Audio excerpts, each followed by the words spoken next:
충격적인 일이 벌어졌습니다. 영하 8도의 서울.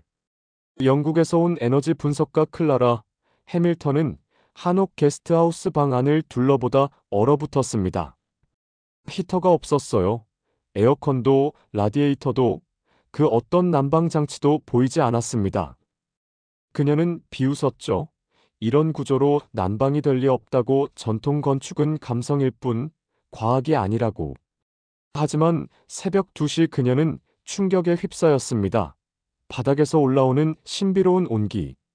히터도 없는데 몸은 포근했고 수면 데이터는 평소의 2배를 기록했죠.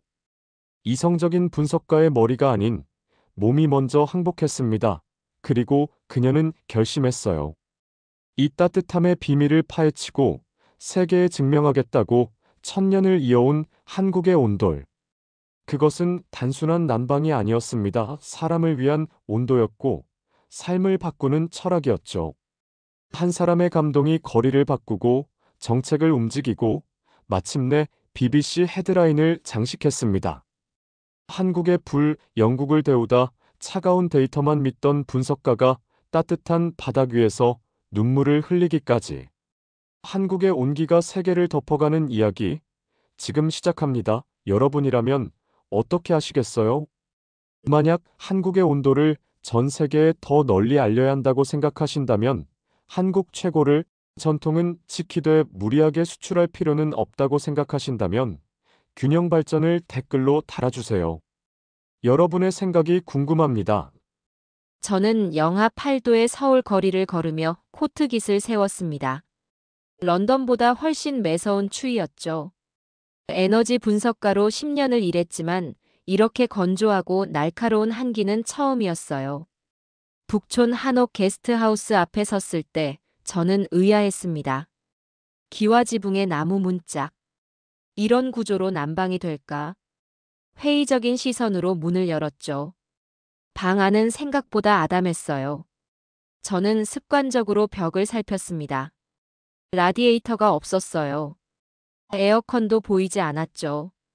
고개를 들어 천장을 확인했습니다. 통풍구도 없었어요. 심장이 빨라졌습니다. 숙소 주인은 한복 차림의 중년 남성이었어요. 저는 최대한 정중하게 물었습니다. 히터가 어디 있나요? 그는 미소만 지었습니다. 저는 가방에서 온도계를 꺼냈어요. 섭씨 3도. 실내 온도가 겨우 이 정도라니. 황당했죠. 이 구조로 에너지 효율이 나올 리 없다고 생각했습니다.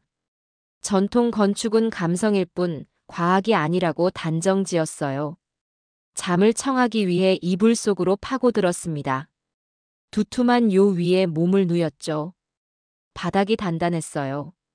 반들반들한 장판 아래로 뭔가 딱딱한 게 느껴졌습니다. 추울 거라 예상했어요. 하지만 새벽 2시 저는 갑자기 눈을 떴습니다. 뭔가 이상했어요.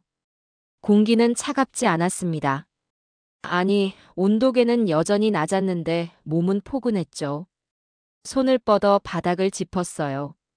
부드러운 열기가 손바닥을 감쌌습니다. 이건 뭐지? 저는 침구에서 나와 무릎을 꿇고 바닥을 더듬었어요. 장판 전체가 따뜻했습니다.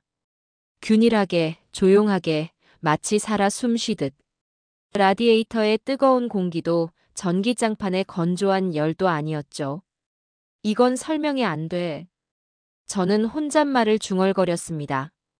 스마트워치를 들여다봤어요.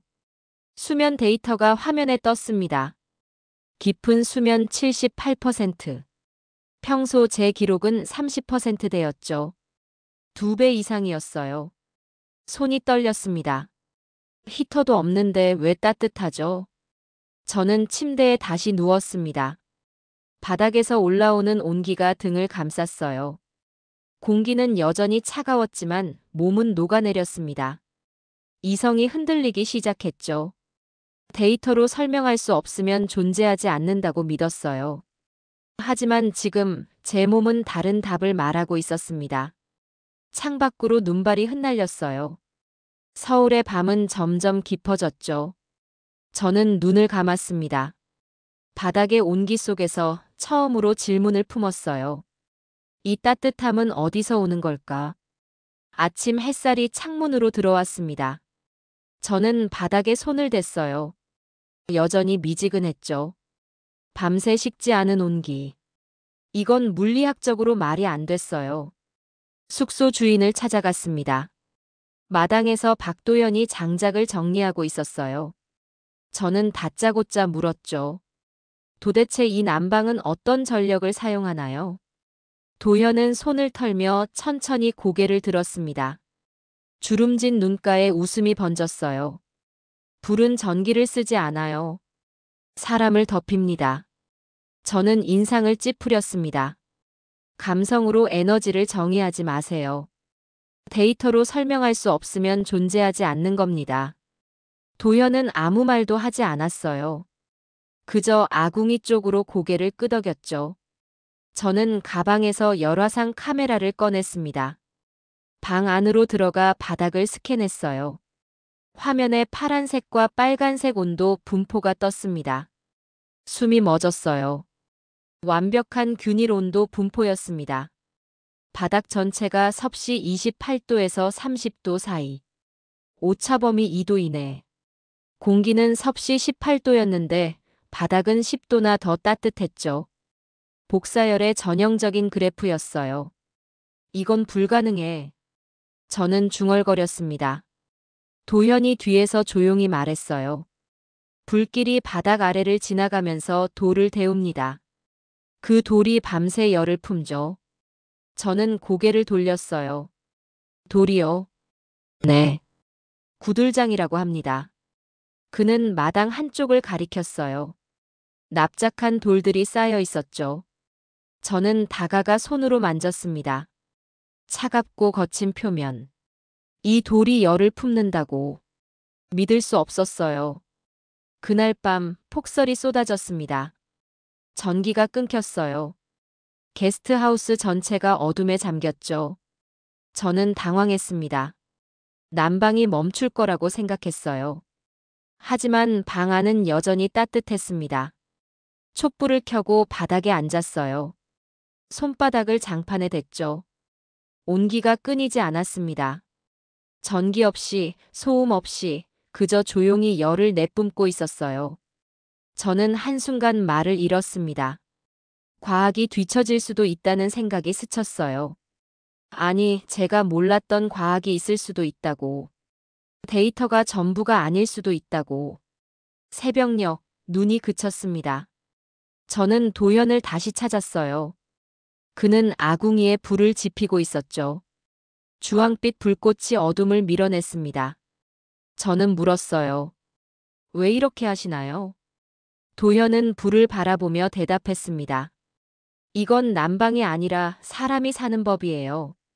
그 말이 가슴에 박혔습니다. 저는 아무 말도 할 수 없었어요. 차가운 시선 속에 작은 불씨가 켜지기 시작했죠. 온돌은 기술이 아니었습니다. 삶이었어요. 저는 예정된 회의를 모두 취소했습니다. 런던 본사에 이메일을 보냈어요. 온돌 실험을 시작하겠다고. 서울에서 전주로 이동했습니다. 황토 한옥에 들어섰을 때 공기부터 달랐어요. 습도계가 52%를 가리켰죠. 북촌보다 7% 높았습니다. 하지만 답답하지 않았어요. 바닥 온도를 측정했습니다. 섭씨 26도. 북촌보다 2도 낮았죠. 그런데 몸은 더 포근했어요. 황토 특유의 부드러운 열기가 피부를 감쌌습니다. 이상했어요. 전주에서 경주로 향했습니다. 돌로 지은 한옥이었죠. 구들장이 두툼했어요. 손으로 만지자 묵직한 무게가 느껴졌습니다. 밤이 깊어졌어요. 바닥 온도를 재봤습니다. 섭씨 29도. 가장 높았죠. 열효율 그래프를 그렸습니다. 경주가 1위였어요. 하지만 체감은 전주가 더 편안했습니다. 왜지? 노트북 화면을 바라봤어요. 수치와 느낌이 일치하지 않습니다. 온도는 낮은데 더 따뜻하게 느껴지는 이유. 습도는 높은데 쾌적한 이유. 논리의 벽이 점점 얇아졌어요. 데이터가 전부가 아니었습니다. 경주에서 사흘째 밤이었어요. 저는 아랫목에 누웠습니다. 돌 아래에서 올라오는 열이 허리를 감쌌죠. 천천히 깊숙이 몸속까지 스며들었어요. 눈물이 났습니다. 왜 우는지 몰랐어요. 슬프지 않았습니다. 외롭지도 않았죠. 그저 뭔가가 채워지는 느낌이었어요. 오래 비어있던 공간이 따뜻해지는 것 같았습니다. 이게 내가 평생 찾던 지속 가능한 에너지였구나. 저는 중얼거렸습니다. 수첩에 휘갈겨 썼어요. 온돌은 기술이 아니라 철학이다. 효율이 아니라 삶이다. 수치가 아니라 체온이다. 다음 날 도연에게 전화를 걸었습니다. 더 배우고 싶어요. 그는 웃으며 대답했죠. 언제든 오세요. 저는 서울로 돌아왔습니다. 도연의 작업장을 찾아갔어요. 구들장이 산처럼 쌓여 있었죠. 그는 돌 하나하나를 손으로 확인하고 있었습니다. 이 돌은 경주 돌입니다. 화강암이죠. 열을 오래 품어요. 이건 전주 황토. 습도를 조절합니다. 지역마다 돌이 달라요. 기후가 다르니까요. 저는 메모를 했습니다. 1000년 전부터 한국인들은 지형과 기후에 맞춰 온도를 진화시켰다고. 이건 지능형 난방의 시초였어요. 도현이 물었습니다. 이제 믿으시나요? 저는 고개를 끄덕였어요. 네. 이제 증명하고 싶습니다. 그는 빙그레 웃었죠. 저는 노트북을 열었습니다. 보고서 제목을 적었어요. 온돌, 사람을 위한 복사열의 과학. 그리고 첫 문장을 썼습니다. 이제 내 보고서에 감정을 넣을 때가 왔어. 손가락이 키보드 위를 달렸어요. 수치와 체감, 논리와 감성, 과학과 삶이 한 줄 한 줄 섞였습니다. 한국의 방은 실험실이 아니었어요. 학교였습니다. 런던 히드로 공항에 내렸을 때 비가 내리고 있었습니다. 차가운 빗물이 얼굴을 때렸어요. 익숙한 추위였죠. 하지만 이제는 달랐습니다. 부모님 댁으로 향했어요. 빅토리아 양식 주택. 100년도 넘은 건물이었습니다. 현관문을 열자 냉기가 확 밀려왔죠. 라디에이터가 돌아가고 있었는데도 발끝이 시렸어요. 아버지 에드워드가 거실에 앉아 있었습니다. 신문을 읽고 계셨죠. 저는 가방을 내려놓고 말했어요. 아버지, 제안이 있어요. 에드워드는 안경 너머로 저를 봤습니다. 뭔데? 이 집에 온돌을 깔고 싶어요. 그는 신문을 접었어요. 온돌. 돌밑을 데우는 방식 말이냐? 21세기에. 목소리에 냉소가 섞여 있었습니다. 저는 노트북을 꺼냈어요. 효율 그래프를 보여드렸죠. 복사열 도면도 펼쳤습니다. 에드워드는 화면을 오래 들여다봤어요. 손가락으로 그래프를 짚었습니다. 에너지 손실률 12%. 라디에이터는 38%였죠. 그는 천천히 고개를 끄덕였습니다. 좋아. 증명해봐라. 저는 곧바로 한국에 연락을 취했습니다. 김유나 연구원을 소개받았어요. 36의 젊은 엔지니어였죠. 화상통화로 처음 만났습니다. 유나는 차분했어요. 집 구조 도면을 보내주세요. 기후 데이터도요. 일주일 만에 설계도가 왔습니다. 정밀했어요. 배관 간격이 밀리미터 단위로 표시돼 있었죠. 유나가 말했습니다. 런던은 습해요. 황토 마감재를 쓰는 게 좋겠어요. 도연의 기술팀이 영국으로 왔습니다. 3명이었어요. 가방에서 공구를 꺼내더니 곧바로 작업에 들어갔죠. 바닥을 뜯어냈습니다. 단열재를 깔았어요. 배관을 설치했습니다. 도연은 수평계를 들고 한치의 오차도 허용하지 않았어요. 이틀 밤을 새웠습니다. 마지막 황토 마감재를 바를 때 동이 텄어요. 시운전 시간이었습니다. 보일러 스위치를 눌렀어요. 물이 배관을 타고 흐르기 시작했죠. 저는 시계를 봤습니다. 30분이 지났어요. 어머니 올리비아가 방에 들어오셨습니다. 슬리퍼를 벗으시더니 맨발로 바닥을 디드셨죠. 눈이 커졌어요. 클라라, 이거. 올리비아는 천천히 걸으셨습니다. 발끝에서 발 뒤꿈치까지. 몇 번이고 방을 가로질렀어요. 눈빛이 반짝였습니다. 집이 숨을 쉬는 것 같아. 저는 미소를 지었습니다. 하지만 눈시울이 뜨거워졌어요. 유나가 화면 너머에서 웃고 있었죠. 에드워드가 들어왔습니다.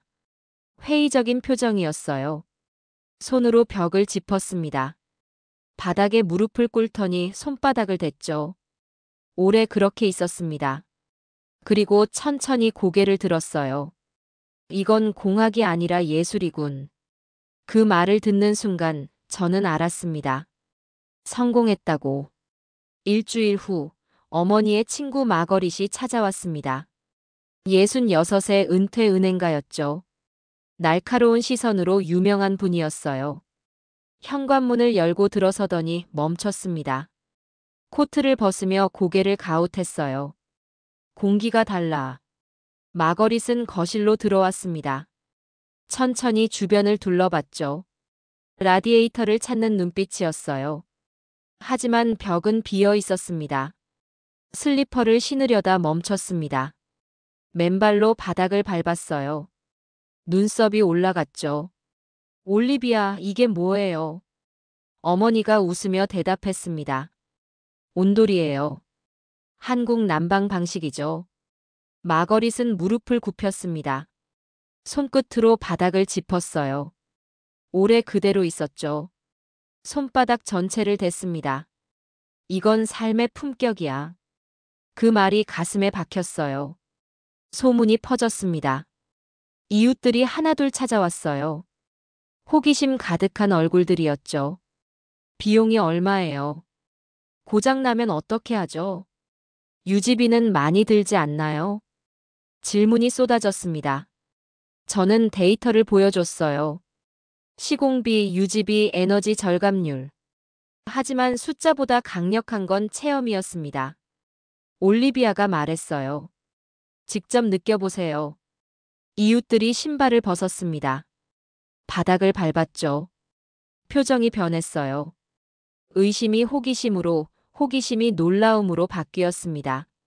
한 달 후, 첫 번째 전기 고지서가 왔습니다. 어머니가 봉투를 들고 달려오셨어요. 클라라, 봐. 작년 같은 달보다 40% 줄었어. 이웃들이 다시 모였습니다. 이번엔 질문이 달랐어요. 우리 집에도 할 수 있을까요? 저는 유나에게 연락했습니다. 공동 시공이 가능할까요? 그녀는 즉답했죠. 물론이죠. 규모가 클수록 효율적이에요. 15가구가 모였습니다. 계약서에 서명이 이어졌어요. 저는 그 순간을 바라보며 깨달았습니다. 따뜻함은 전력 효율이 아니라 신뢰의 결과구나. 시공이 시작됐습니다. 도연의 팀이 다시 왔어요. 이번엔 영국 시공팀도 합류했습니다. 팀장 벤 홀트였죠. 벤은 완벽주의자였어요. 수평계를 들고 배관을 확인했습니다. 1mm 오차도 허용하지 않았죠. 도현과 벤이 나란히 무릎을 꿇었습니다. 배관 간격을 재고 또 쟀어요. 벤이 중얼거렸습니다. 이 정밀도 믿을 수 없어. 도현은 묵묵히 작업했습니다. 손끝으로 배관을 조정했어요. 미세하게, 정확하게. 벤은 그 모습을 지켜봤죠. 셋째 날 저녁이었습니다. 벤이 도현에게 다가갔어요. 악수를 청했습니다. 이건 손끝의 과학이다. 도현은 빙그레 웃었습니다. 첫 번째 집 시공이 끝났어요. 보일러를 가동했습니다. 집주인 부부가 방에 들어갔죠. 바닥을 밟았습니다. 아내가 남편의 손을 잡았어요. 눈에 눈물이 고였습니다. 온도의 미세 균형이 삶의 질을 바꾸는 순간이었어요. 저는 창밖을 바라봤습니다. 런던의 겨울이 조금 덜 춥게 느껴졌죠. 전화벨이 울렸습니다. 낯선 번호였어요. 받았죠. BBC입니다. 소피 리처드 기자인데요. 심장이 뛰었습니다. BBC. 저는 침착하게 대답했어요. 어떻게 도와드릴까요? 온돌 이야기를 들었습니다. 인터뷰 가능할까요? 사흘 후 소피가 집에 왔습니다. 30대 초반의 날카로운 인상이었죠. 카메라맨을 대동했어요. 거실에 조명을 설치했습니다. 소피는 노트를 펼쳤습니다. 질문 리스트가 빼곡했어요. 시작하겠습니다. 카메라가 돌아갔죠. 온돌이 화제입니다. 하지만 이건 단순한 문화쇼 아닙니까? 목소리에 날이 서 있었어요. 저는 숨을 들이쉬었습니다. 대답하려는데 어머니가 먼저 말씀하셨죠. 소피 씨, 제 무릎을 만져보세요. 올리비아는 소파에서 일어났습니다. 바닥에 앉으셨어요. 소피는 당황한 표정이었죠. 카메라가 흔들렸습니다. 어머니는 조용히 말씀하셨어요. 저는 10년간 관절염으로 고생했어요. 매일 밤 잠을 설쳤죠. 진통제 없인 걷지도 못했습니다. 소피가 고개를 숙였어요. 렌즈가 올리비아를 클로즈업했습니다. 이 바닥 위에서 한 달을 보냈어요. 통증이 사라졌습니다. 약을 끊었죠. 이건 기술이 아니라 마음의 온도예요. 올리비아의 눈에 눈물이 맺혔습니다. 스튜디오가 조용해졌어요. 소피는 노트를 덮었습니다. 카메라맨이 줌을 당겼죠. 어머니의 손이 바닥을 쓰다듬는 장면이 화면에 담겼습니다. 방송이 나갔습니다. 다음 날 아침, 제 휴대폰이 미쳐 돌아갔어요. SNS가 폭발했습니다. 해시태그 K히트가 트렌드 1위에 올랐죠. 한국이 영국을 덮였다. 타임스 헤드라인이었습니다. 가디언도 텔레그래프도 같은 기사를 냈어요. 댓글이 수천 개 달렸습니다. 이틀 후 BBC 토론 프로그램 초청장이 왔습니다. 패널로 마이클 스펜서가 나온다고 했어요. 정책연구원이었죠. 온돌 회의론자로 유명한 사람이었습니다. 저는 유나에게 연락했어요. 같이 나가줄 수 있어요. 그녀는 런던으로 날아왔습니다. 스튜디오 조명이 켜졌습니다. 사회자가 질문을 던졌죠. 마이클이 먼저 말했어요. 이건 감정에 호소하는 마케팅입니다. 과학적 근거가 부족해요. 유나가 태블릿을 들었습니다. 그래프를 보여줬죠. 에너지 효율, 습도 조절, 혈액순환 개선 데이터. 수치가 화면을 채웠어요. 마이클은 말을 잃었습니다. 사회자가 물었어요. 직접 체험해 보셨나요? 마이클은 고개를 저었습니다. 하지만 눈빛이 흔들렸죠. 방송이 끝나고 마이클이 다가왔습니다. 명함을 건넸어요.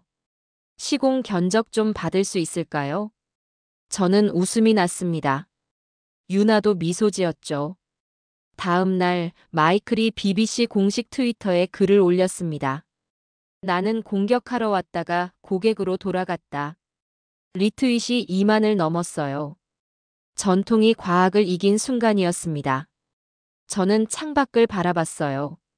런던 하늘이 맑았습니다. 한국의 따뜻함이 바다를 건너온 거였죠. 석 달이 지났습니다. 저희 동네가 달라졌어요. 15가구에서 시작한 온돌이 50가구로 늘었죠. 골목 전체가 따뜻해졌습니다. 언론이 붙인 이름이 있었어요. K히트 스트리트. 한국식 남방 거리라는 뜻이었죠. 처음엔 우스꽝스럽다고 생각했습니다. 하지만 이제는 자랑스러웠어요. 의회에서 논란이 일었습니다. 보수당 의원들이 반대 목소리를 냈죠. 신문 사설이 나왔어요. 외국 기술이 영국 주택을 침투하고 있다. 정체성 훼손이라는 말도 나왔습니다. 저는 화가 났어요. 하지만 주민들이 먼저 움직였습니다. 마거릿이 주민 간담회를 열었어요. 시의원들을 초청했죠. 15명이 왔습니다. 회의적인 표정들이었어요. 마거릿은 정기 고지서를 테이블에 펼쳤습니다. 작년 대비 올해 40% 감소. 숫자가 명확했죠. 한 의원이 물었습니다. 건강 효과는 입증됐나요? 올리비아가 일어났어요. 지팡이 없이 걸었습니다. 10년 만이었죠. 의원들의 눈빛이 바뀌었습니다. 저는 자료를 나눠줬어요. 유나가 보낸 연구 데이터였습니다. 혈액순환 개선율, 수면의 질 향상, 호흡기 질환 감소. 그래프가 말해줬죠. 한 의원이 손을 들었습니다. 체험해 볼 수 있을까요? 일주일 후 5명의 의원이 저희 집에 왔습니다. 신발을 벗었어요. 바닥을 밟았죠. 서로 눈을 마주쳤습니다. 말이 필요 없었어요. 저는 그들에게 말했습니다. 혁신은 기계가 아니라 사람의 눈에서 시작됩니다. 의원 한 명이 고개를 끄덕였어요. 노트에 뭔가를 적었습니다. 한 달 후 시의회가 열렸습니다. 안건이 상정됐죠. 온돌 도입 가정 지원책. 저는 방청석에 앉아 있었어요.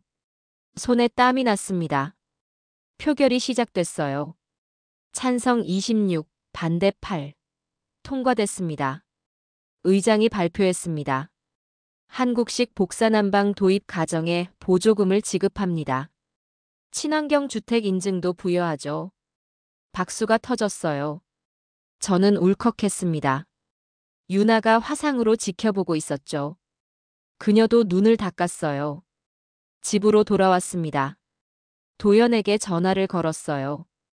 해냈어요. 그는 웃으며 말했습니다. 당신이 해낸 거예요. 저는 고개를 저었죠. 아니에요. 우리가 함께 한 거예요. 밤이 깊었습니다. 바닥에 앉았어요. 손을 댔죠. 여전히 따뜻했습니다. 이 온기가 한 사람의 마음에서 시작해 거리를 바꿨어요. 정책을 움직였습니다. 창밖으로 눈이 내렸어요. 하얗게 쌓였죠. 하지만 춥지 않았습니다. 사람 중심 효율보다 온기. 저는 중얼거렸습니다.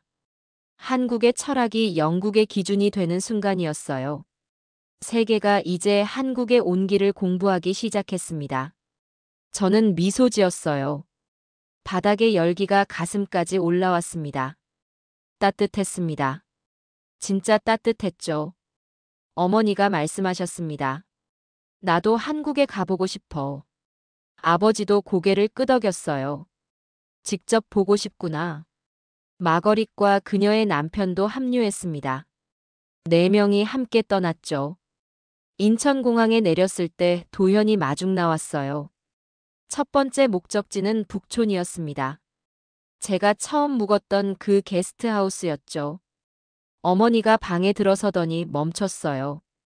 여기가 시작이었구나. 네. 여기서 모든 게 바뀌었어요.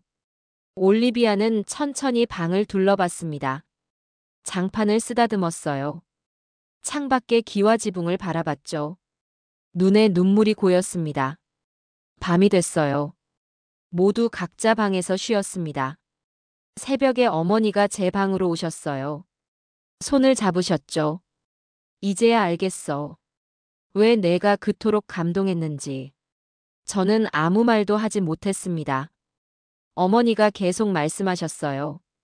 이 온기는 기계에서 나오는 게 아니야. 사람의 마음에서 오는 거구나. 다음 날 전주로 이동했습니다. 황토 한옥이었죠. 마거릿이 벽을 만졌어요. 부드러운 촉감에 놀랐습니다. 흙이 숨을 쉬네요. 네. 습도를 조절해요. 저녁을 먹고 마루에 앉았습니다. 도현이 아궁이에 불을 지폈어요. 주황빛 불꽃이 어둠을 밀어냈죠. 아버지가 오래 불을 바라봤습니다. 공학은 차갑다고 생각했어. 하지만 이건 따뜻하구나. 그 말이 가슴에 박혔어요. 마지막 날 경주로 갔습니다. 천년 된 한옥이었죠. 돌로 쌓은 구들장. 올리비아는 아랫목에 앉았어요. 손을 내밀었습니다. 클라라, 이게 내가 찾던 거구나. 눈물이 뺨을 타고 흘렀습니다. 어머니도 우셨어요. 저희는 말없이 안았습니다. 바닥의 온기가 두 사람을 감쌌죠. 밤이 깊었습니다. 저는 마루에 나와 앉았어요. 별이 쏟아졌습니다. 도현이 옆에 왔죠. 감사합니다. 제 인생을 바꿔주셨어요. 그는 고개를 저었습니다. 당신이 알아본 거예요. 온기를. 귀국 후 25가구가 추가로 계약했습니다. 마거릿의 친구들이었어요. 모두 한국 여행을 다녀온 사람들이었죠. BBC에서 다시 연락이 왔습니다. 특집 다큐를 만들고 싶다고 했어요.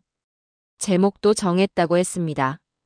한국의 불, 영국을 데우다. 저는 웃었어요. 완벽한 제목이었습니다. 촬영이 시작됐어요. 카메라가 저를 따라다녔습니다. 거리를, 집을, 사람들을 담았죠. 마지막 촬영 날이었습니다. 감독이 물었어요.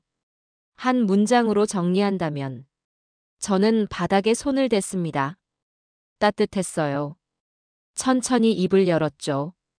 온돌은 바닥의 기술이 아니라 사람의 온도였다. 한국의 따뜻함이 세상을 덮었다. 카메라가 꺼졌습니다. 하지만 온기는 계속됐어요. 제 가슴에서, 거리에서, 세계 곳곳에서. 저는 창밖을 바라봤습니다. 런던의 겨울이 지나가고 있었어요. 하지만 이제 춥지 않았습니다. 한국이 남긴 따뜻함 때문이었죠. 천년의 기술, 인간 중심 철학, 그리고 세계를 덮은 한국의 온기. 이 모든 게 바닥에서 시작됐습니다. 사람을 생각한 따뜻함에서요. 천년의 기술, 인간 중심 철학, 그리고 세계를 덮은 한국의 온기. 이 모든 게 바닥에서 시작됐습니다. 사람을 생각한 따뜻함에서요. 어쩌면 우리는 너무 가까이 있어서 그 소중함을 몰랐는지도 모릅니다. 할머니 댁 아랫목의 그 포근함. 겨울밤 이불 속으로 스며들던 그 온기. 그것이 세계가 부러워하는 한국의 자랑이었습니다. 기계는 방을 덮일 수 있어도 마음까지 녹일 순 없죠. 하지만 한국의 온돌은 달랐습니다. 바닥을 데우고 몸을 녹이고 마음까지 따뜻하게 만들었으니까요. 먼 이국 땅에서 한국을 그리워하는 이들에게 우리의 온기가 닿기를 바랍니다. 그리고 이 땅에서 태어나 자란 우리 모두가 우리 안에 있는 따뜻함을 다시 한번 느낄 수 있기를 소망합니다. 온기는 온도가 아니라 마음이었습니다. 한국이 세계에 보여준 건 기술이 아니라 사람을 향한 철학이었죠. 이 이야기가 마음에 드셨다면 구독과 좋아요 부탁드려요. 여러분의 관심 하나하나가 더 많은 한국의 이야기를 세상에 전하는 힘이 됩니다. 다음에도 가슴 뛰는 이야기로 찾아뵙겠습니다. 고맙습니다. 늘 따뜻하세요. 저는 감동 캐비넷 작가 해리였습니다.